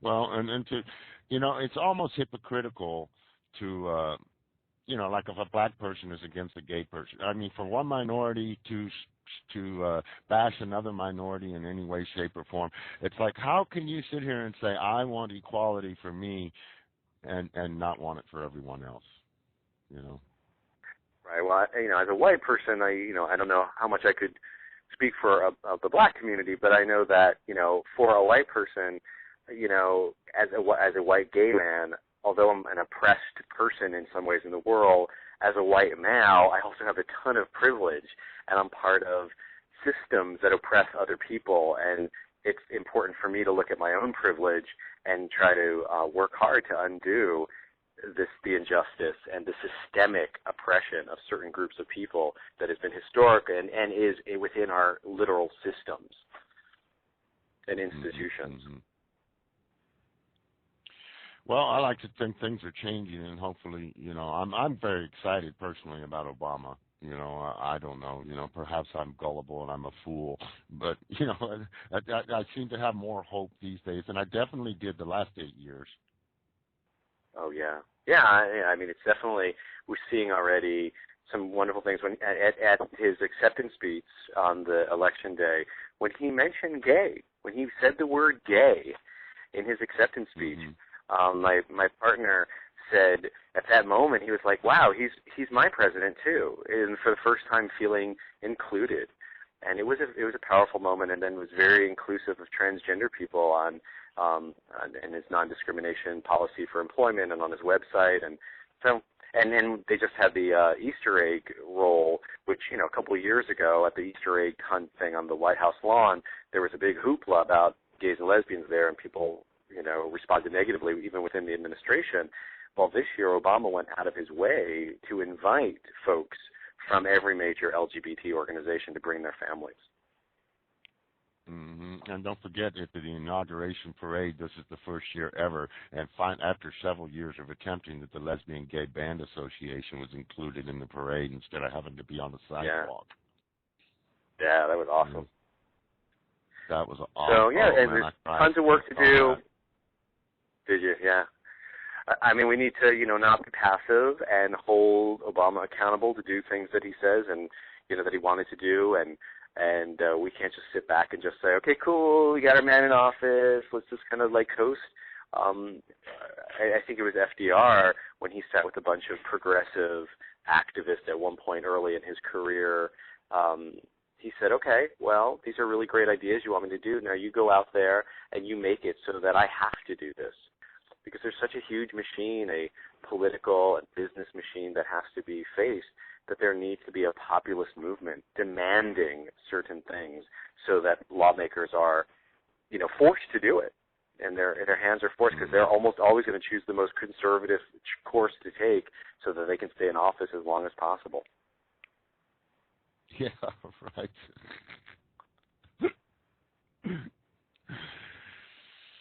Oh, goodness gracious. So now, explain to me the difference between on a Quaker, on a religious thing, because you're a Quaker now, right? That's right. A Quaker's? I mean, I'm kind of bizarre about what's the difference between a Quaker and a Baptist or or other Christian. Sure. Well, it gets confusing, and even within groups like Quakers and Baptists, there are all sorts of other splinter groups within there of different types and shades and flavors of Quakers and Baptists and stuff. But Quakerism started in the mid 1600s in England, and the technical name is the Religious Society of Friends, and it's not exactly a denomination or a church. It's technically a society, and traditionally we haven't had ministers or clergy, as in kind of ordained people leading the show. But the idea is that we're all the ministers. We all can speak. And this was radical in the 1600s and the 1700s, where you can have an uneducated person, women and men, stand up in the middle of a meeting and share a message from God. It was unheard of at that time because you had to be this educated clergy of a certain class to do that sort of thing. So they were really radical early on equality and social justice issues, and very much about looking inwardly for light, and not just at a book, not just at a person to lead, but to look to God for direction. And interestingly enough, Quakers have often been on the forefront of many social change movements because they didn't get all their information filtered through a minister. So you would have a Quaker say, seems to be a real problem here about women's rights or slavery, at a time when most other Christians around them weren't speaking out about stuff like that. Not exclusively, but often that was the case. And even within the Society of Friends, there would be people who didn't get it, and there were people within saying, no, we need to look at the slavery thing. We need to look about racial justice. We need to look about women's rights. We need to look about this stuff. And so back in 1963, the British Quakers, so a group of Quakers, actually did research and came up with a document called something like Towards a Quaker View of Sex, where they basically determined back there, based on the data that existed, that there was absolutely nothing wrong with being gay or lesbian, that you can be a full functioning member of society and the Religious Society of Friends, and you're healthy and whole if you're gay and lesbian, and they published it back in 63. So traditionally it's been a very friendly place, and I happen to be a Christian, and there are many Christians in the Religious Society of Friends, but although we have Christian roots, and in our history, you don't have to be a Christian to be a Quaker. So there are Quakers who are Jewish, who are pagan, who are non-theist, who are Buddhist, because it's not so much about what we believe. We actually don't have a creed of things we believe, but it's a practice. And in our weekly meetings, we just sit in silence, usually for about an hour, and the silence is only broken when somebody feels they have something important to say. And often we take that quite seriously, at least I do. I don't break that silence easily, even though Lord knows I love to talk. And you just kind of sit there and wait, and it's more about listening. It's more about paying attention to each other and to the Spirit, and I love that. But what I really love about it is it recognizes that there's something beautiful and powerful and important inside of me, that inside of me I've got wisdom and light, because so many years in religious spaces I was told that I was a worthless piece of shit. Really, that was the message I got. And instead they're saying, no, there's something beautiful and bright and wonderful inside of you. Find that place, live out of that place. And that's been really powerful and transformative in my own spiritual life. Oh, and that's how it should be in all religions, That's, wow, that's an awesome thing to hear. Yeah, I can see why you headed that direction. And there are plenty of now affirming places where, other churches and other faith traditions and that you can go, that are affirming, so I don't believe that Quakers are exclusive of having a safe place and a good place of life, but that's what really works for me. Awesome. Awesome. Wow. So tell me, did you do any your script writing and plays and all that stuff prior to your ex-gay fiasco that you experienced, or Well, did that's that a all good come out question, after? Tom. No, it actually came before. Like I said, I became a born-again Christian at age 17, and I had this, fire in my belly. I want to go and tell people all this good news, but I wanted to do it in a creative way. So after about 2 years at a Bible school, I moved to New York City, and I enrolled in City College in their theater program. And I thought, let me get some skills to learn theater so I can go and preach the good news through theater. And I studied in the theater program for almost 2 years, but to my shock and horror, the theater department was infested with homosexuals. What gays were doing in the theater, I have no idea.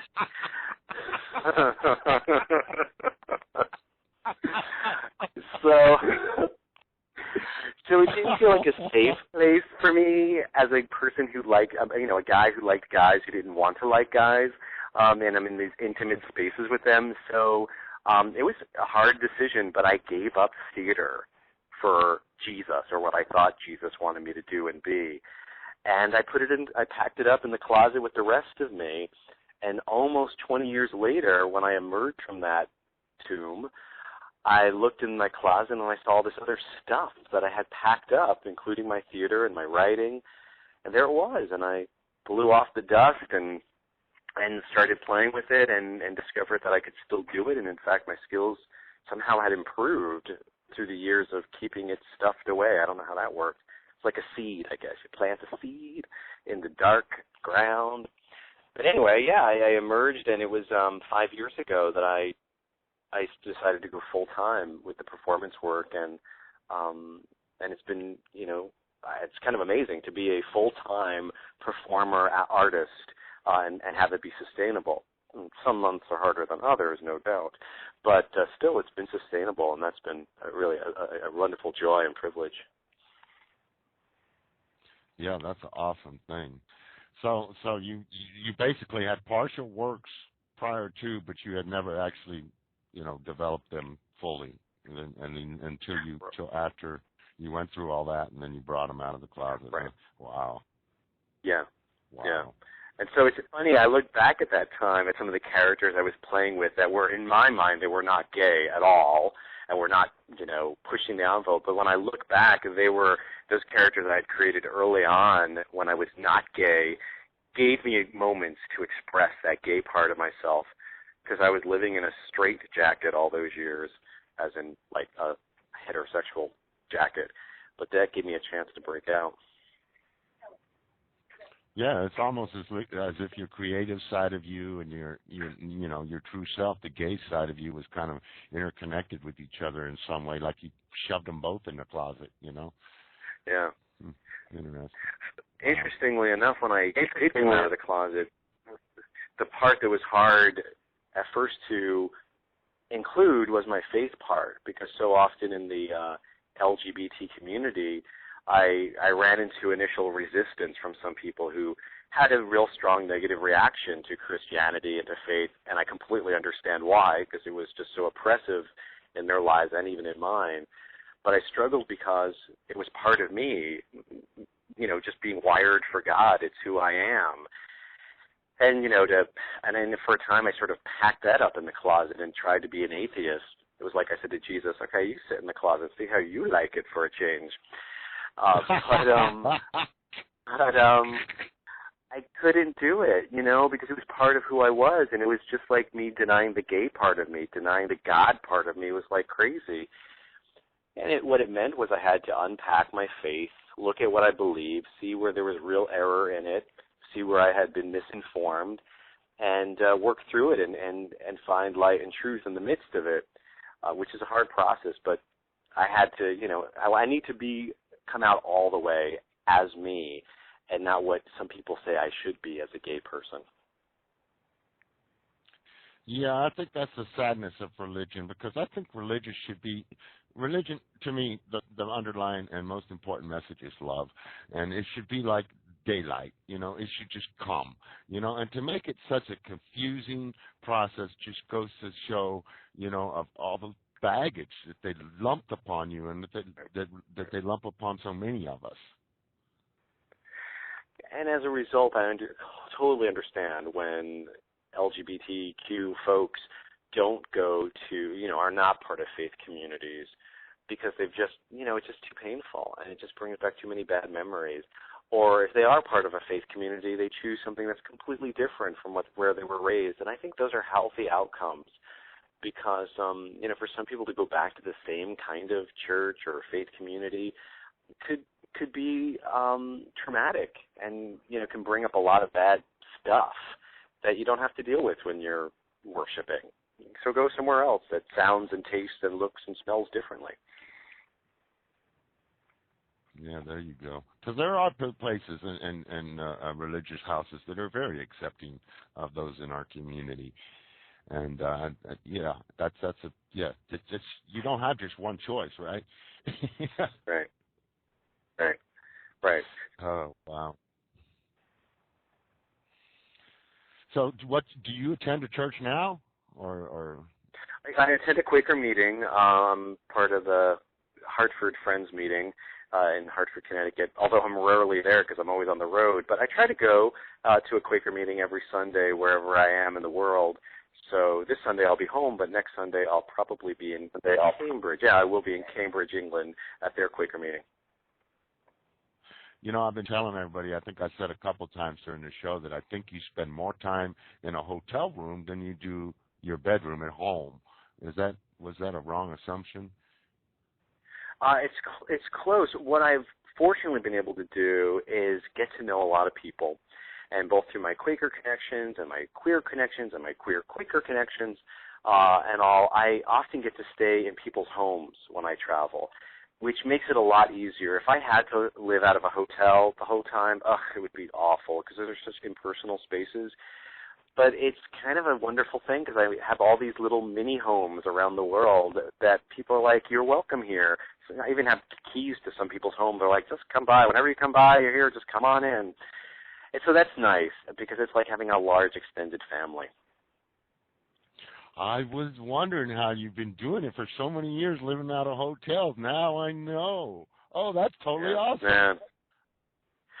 So I get to hang out with my friends in, Wakefield, England, with Joe and Allie, and I go to, Portland, and, I'm there with, Doug and Bruce, and, I go to Seattle, and, with folks in Seattle, and it's just, awesome. Sweden, I'm with Alex and Noah, so it's cool stuff. Oh yeah, that's starting to sound more like mini vacations rather than work. Exactly. I mean, come on. If you're going to be traveling to England, pad it with a couple of days so you can enjoy your friends. And I don't know about you, but, I find this work wonderful to do, but it's exhausting. And I need a lot of love. I need a lot of comfort. I need a lot of good food. And I need friends and laughter. And that really makes the difference. And for anyone who wants to be an activist or is an activist, our activism starts with ourselves. And if we're not taking care of ourselves, how in the world do we expect to take care of any other issue or concern? We're just gonna burn out, and we're gonna be miserable, and we won't have our creative juices. So one of my number one priorities is getting good sleep, eating good food, and spending time with friends. That is so awesome, because that is important. Now I literally have my answer. I was wondering, I said, how can he be doing this for 5 years, going from hotel to hotel, now I just got my answer. That's awesome. That's such a beautiful gift to live with a local person in their country and see how a local is. It's totally different from going to a place as a tourist and not knowing anyone. And Exactly. Because I lived in Malaysia under that scenario with a person in Malaysia, and it's an awesome gift, to see how the locals live. Yeah, I was just in South Africa for 3.5 weeks over Christmas and New Year's, and when I was in Cape Town, got to stay with a woman who's doing a lot of transgender activism there, and stayed in her home, and we went to some local restaurants, and it was just awesome, and I learned so much that I would have never have learned if I just had been to some hotel and just was a tourist, a normal tourist. That is, oh man, I bet instead of, this is obviously something then you look forward to doing every time you get to, go. That's just, that turns the whole thing around.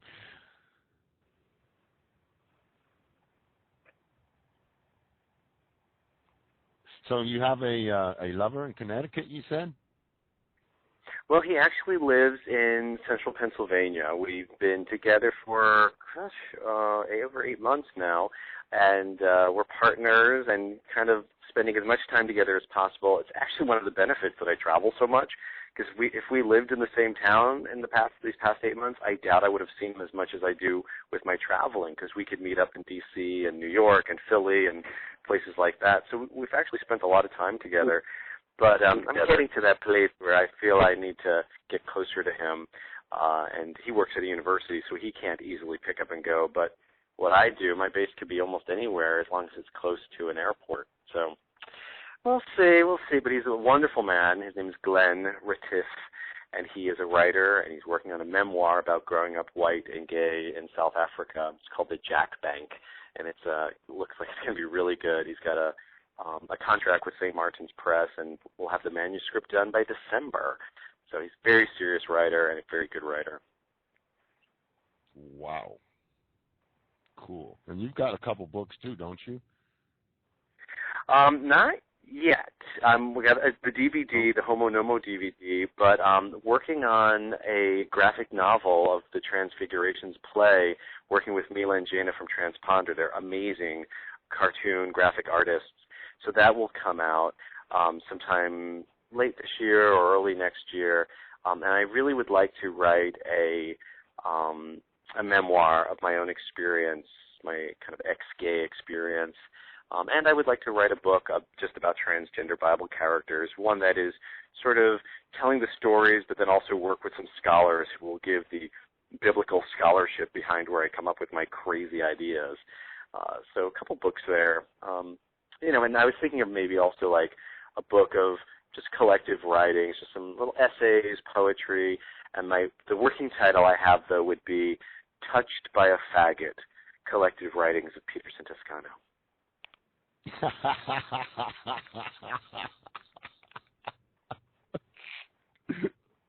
And for those who don't know, there's a famous television program in the U.S. called Touched by an Angel, so it's kind of a play on that. Right. But it's a great double entendre, too, Touched by a Faggot. And you know what? Something else I wanted to touch on was when you went through this ex-gay, you spent a lot of money on that, didn't you?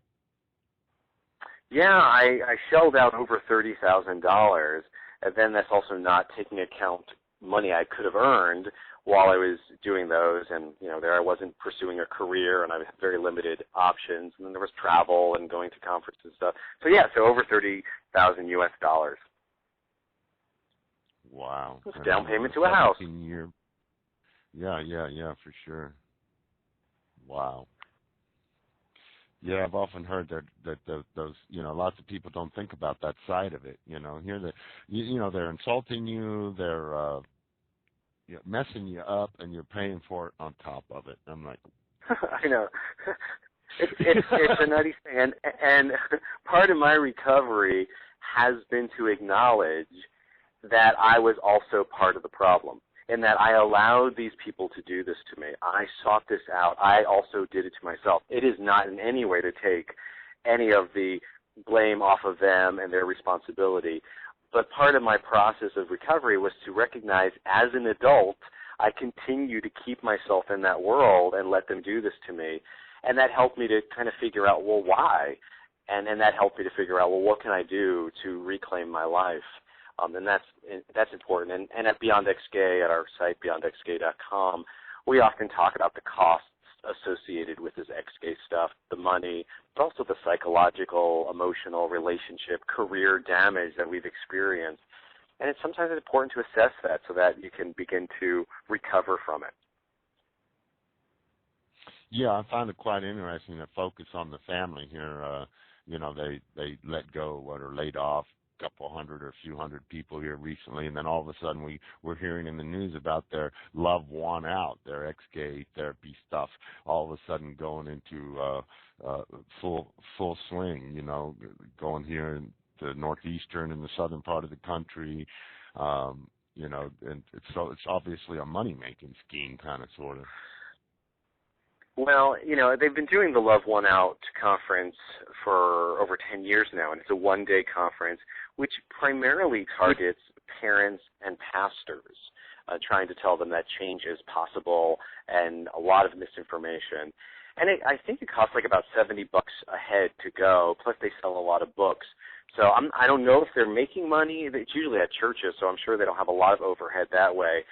If they're not, earning money, they're definitely breaking even, because they have cut back significantly a focus on the family, but that is one thing that they are committed to continue that misinformation about what it means to be gay and this reparative therapy stuff. Yeah, they made the news this last week, because I'm from San Antonio, Texas, and last week they were screaming and yelling that the San Antonio, Texas only has one newspaper. The San Antonio Express News refused to run the Love One Out advertisements in their newspaper. So Love One Out people were screaming and yelling about it.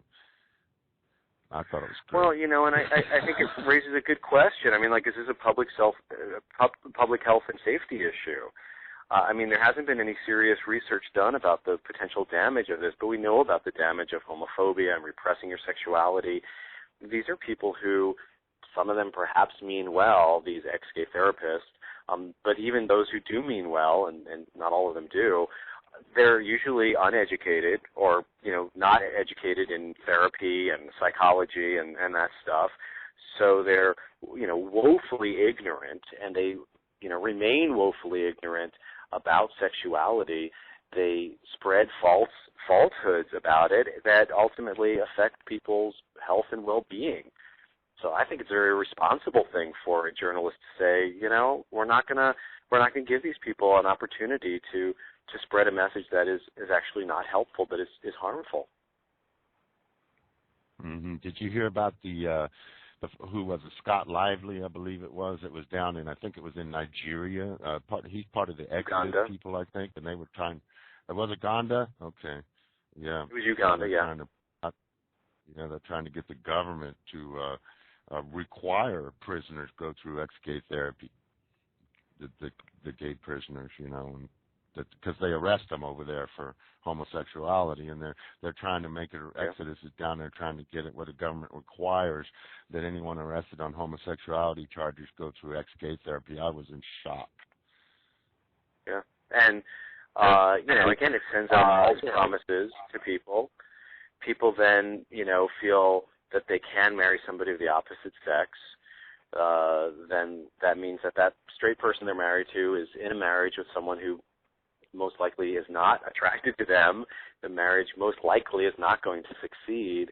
And again, there's misery and there's misinformation and it's oppression, and to then try to influence the state to sanction it. There's been a very interesting discussion going on over the past few years about what terms ex-gays will use to describe themselves. Although they came up with the term ex-gay initially, now many of them don't like that term. So they're trying to come up with other terms like post-gay, which actually is more of a gay-positive term that comes out of queer theory in the 90s. And, in reflection, I think the real honest term that they need to use is anti-gay. Because the reality is many of them are against homosexuality within themselves and within the world. They oppose laws that protect gays and lesbians, bis, and trans people. They oppose laws about, non-discrimination. They oppose marriage equality and adoption. These are anti-gay people, and they need to be honest about that. That's really their stance, many of them. Maybe not all. Maybe some are changing now and becoming more inclusive about gay marriage and stuff, but the reality is this is an anti-gay movement, and they need to own that. You're so right. Yeah. and no one would know better than you either, because that's right on. That is so right on. You hit the nail on the head with that one. Yay! Well, that was my experience. I mean, I was the most homophobic person I knew in my life. Right. And I turned it inward, and then I turned it outward. And when I've always been of the belief that a lot of the most radical of the bashers and stuff, or the most radical homophobes are closet cases themselves, Yeah, I thought that myself too, and I've heard many people think of it. I also think there may be another possibility too with some of these folks.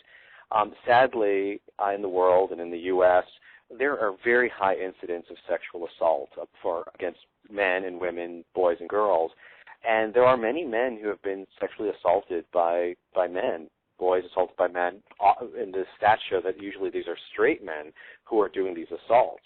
The percentages are more straight men assaulting boys sexually than gay men, according to all the stats. So you have men who have been sexually assaulted by, as boys, when they were boys, who have all of this unresolved hurt and shame and anger, and as males, we're told that we're supposed to be strong and, no one should take advantage of us, so they may never have talked to anybody about it.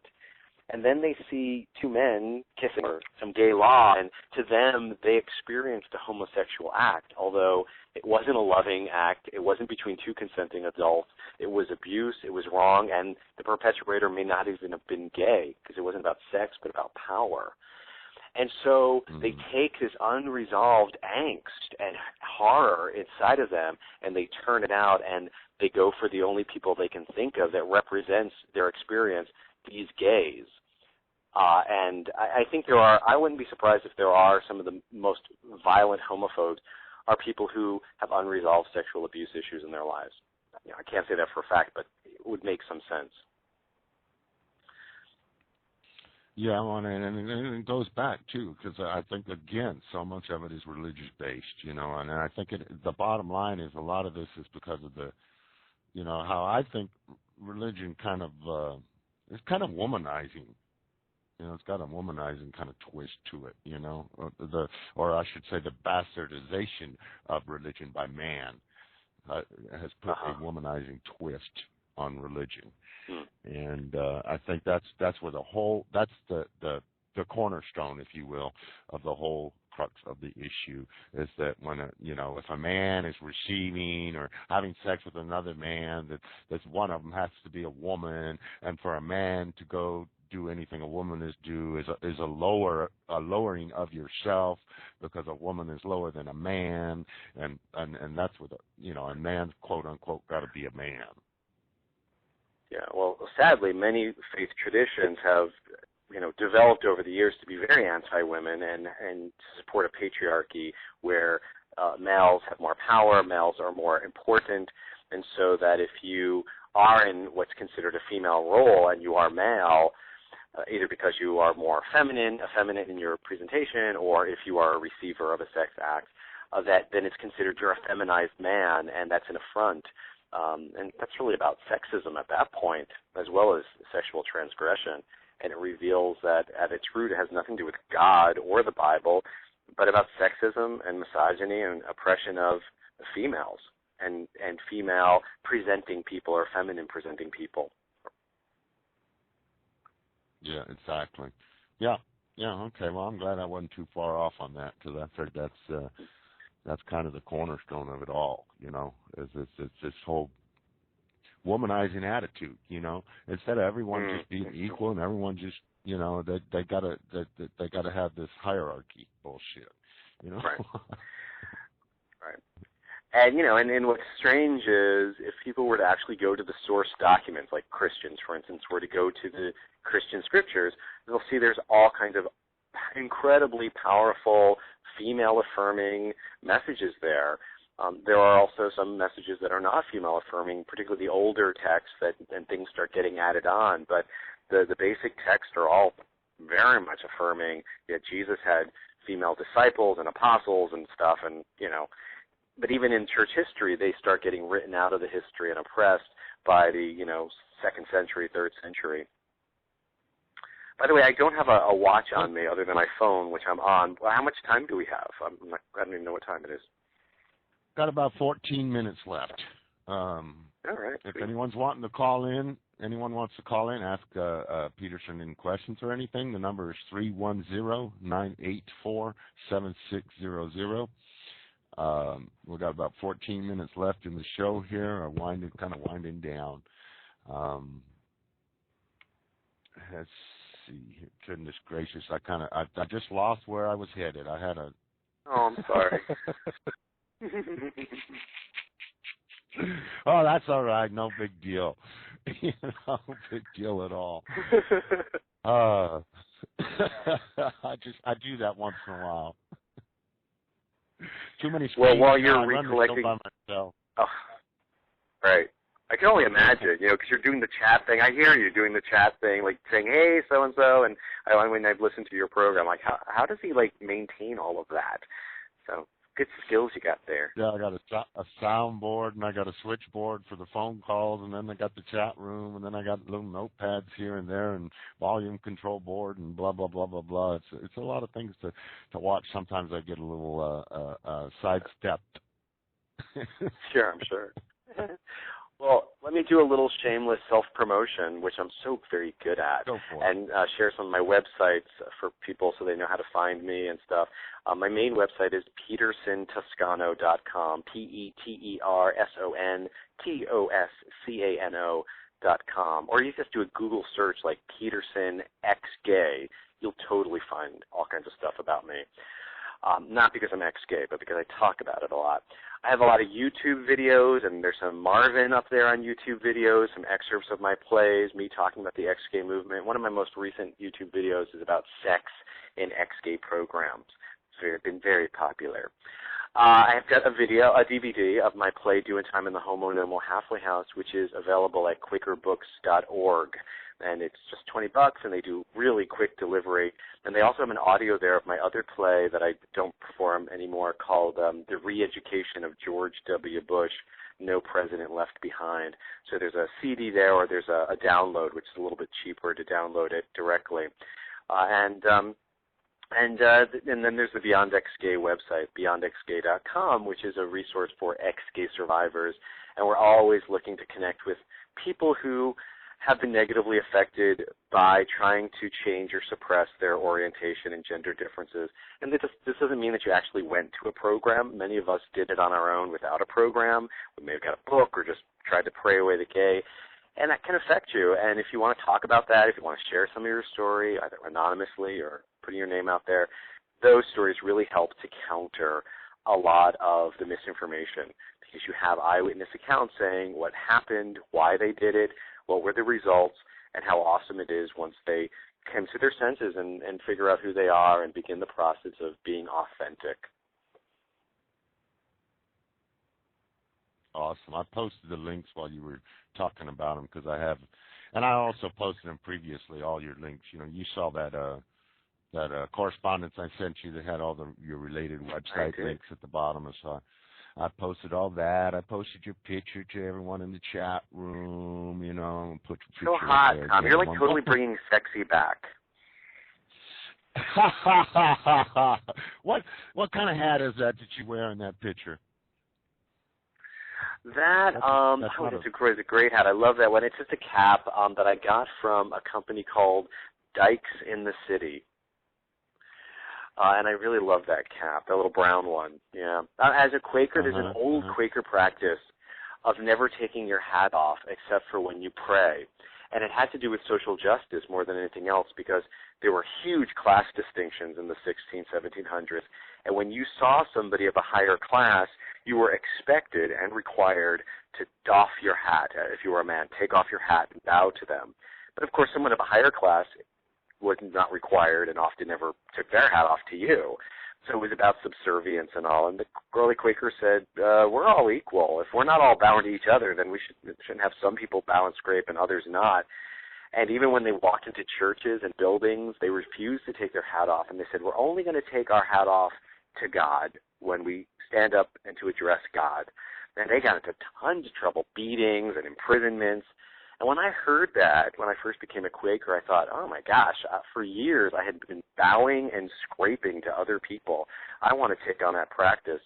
So that's why you almost always will see me with a cap on or a hat, because it's a reminder to me that I'm not bowing to anyone but that spirit inside of me. Yeah, okay. All right. Cool. Let's see. Well, we're down to 9 minutes left here, and you know, we're not on a strict schedule, but I think we touched a lot of things. But real quickly, I just like the way you said that spirit inside of me. So personally, and this might be a too much of a question for the, you know, but what do you see God as? Well, you know, I think God of His Spirit. I don't see God as having a gender, and I think even, you know, Christians can say that that's true from what we see in the Bible. You know, that we're made in God's image, male and female. And that's true of many traditions. And I believe that, you know, like Quakers often say, that of God is in everyone, that each one of us is a container of light and truth, and that even my opponent has some of God in him or her. And for me, when I'm engaging my opponent, part of it is like a treasure hunt, trying to find that God part inside of them. And I think that, you know, part of it is about personal responsibility and not sitting there waiting for, you know, as some people say, God to talk to me and tell me what to do, but to, you know, to trust that, you know, God's given me already good stuff inside that I can access and live out of, and, you know, look to that direction and trust my heart in that. You know, and as a Christian, I have all kinds of language for that. The kingdom of God is inside, and you know, I've got this treasure in an earthen vessel, and Christ in me is the hope of glory. But I think other traditions have other ways of saying that and doing that. But ultimately, I think it's about unity. It's about bringing people together. It's about love. It's about simplicity. It's about life, and you know, that tapping into that and letting that transform people so that we become more loving, more willing to be in community, more able to be in community. Wonderful. Yeah, that's it. That's. Well, I'm right there with you. And I don't talk about that much because I you know, people have had religion shoved down their throats to the point that their gag reflex goes off as soon as a religious person starts talking. And I totally get that. So I try not to talk about my faith too much, but it is one of the number one questions I get asked. And so often after a show, there'll be some queer person who comes up to me, often with all kinds of piercings and tattoos or whatever, and saying, thank you so much for saying that, because I'm a Christian or I'm a person of faith, but I don't tell anyone. So they're closeted spiritually because they, you know, they're afraid to come out because of the rejection they experience in their community. Mm-hmm. Yeah, exactly. It causes so many. I mean, there was a person that not too long, a couple months back, I had a show, and this preacher guy came in out of the blue and told me, he says, I want you to know, you know, there was a young man that heard your show the other day that he came to me contemplating suicide, and I told him to listen to your show, and he came and listened to your show, and your words were an epiphany to him that you basically saved his life, and those little things like that are so rewarding. And, you know, and I think that the more we all are visible and talking about all kinds of parts of our lives, obviously not every part of our life, because, you know, not everything, we have to share every part of ourselves, but letting people know that, hey, we're a person of faith, or we like to fix cars, or we like old movies, or, you know, we were Eagle Scout and that's important to us, whatever it is so helpful, because so often people who choose to go ex-gay and they're detached from the LGBT community, one of the reasons they do is they don't often find themselves represented in the LGBT community. They don't feel that they actually belong there. And because of their faith, they feel they identify more with the ex-gays, even though it requires that they get rid of their sexuality. And I think that there's so much more we can and are doing to make our community very vibrant and diverse, so lots of people feel represented and feel at home here. And I've often said if we do better at taking care of our own, we will drive these ex-gay programs out of business. Oh, yeah. Well, I think it's inevitable anyway because, I mean, they're forcing a person they set it up on the wrong premise. They set it up on the premise that sexuality is a choice. I personally do not believe that. I would think you don't believe sexuality is a choice either, do you? I don't think orientation is a choice. Obviously, we choose what we do with our sexuality, and somebody can choose, like obviously if you've got someone who is gay, someone can choose to be in a straight marriage. Now, they may not be very successful at it. But can someone choose to be gay? Can someone choose their orientation to change? No. We have a choice over our behavior, and we have a responsibility to be authentic so that we're not doing harm to ourselves and others by being dishonest and trying to live somebody else's dream for our lives. Exactly. Yeah. I'd love to sign. At the last Gay Pride I attended here in Seattle last year, they had a sign. A guy was holding up a sign. Well, if you won't let me marry who I love, then I guess I'll marry your daughter. And, that ought to wake up some people.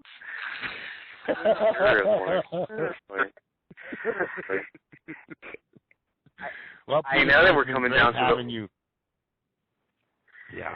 Yeah, and I thought if we've got I've got like a 2-minute little ending I can do for you. It's in 2 minutes through 8 characters. I can tell you my whole life story just like that if we've got time for it.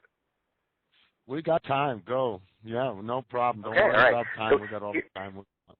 Here's the identity monologue, which is also available at YouTube. 2 minutes, 8 characters. I tell you my life story. Here we go.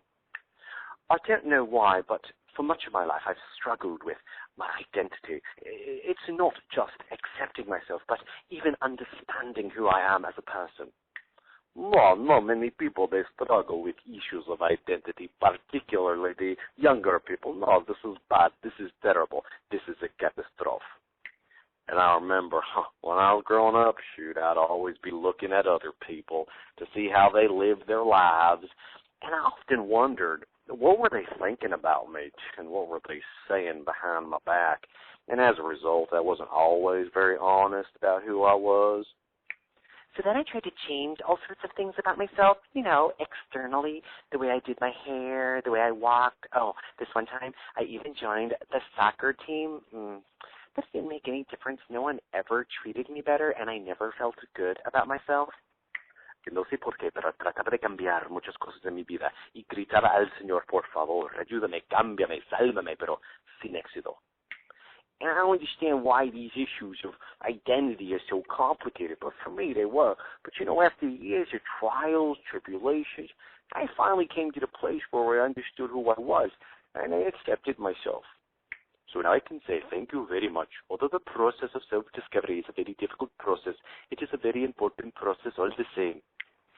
And now when I look at myself in the mirror and I see other people out and about, I often say to myself that the most beautiful people in the world and the most powerful are those people who are unashamed just to be themselves. Wow. Yay. I often do that at school. They do presentations in middle schools and high schools. They love that. That was awesome. God, you're so talented. Hey, thanks. Wow, Peterson, you are it has been such a pleasure. I thank you.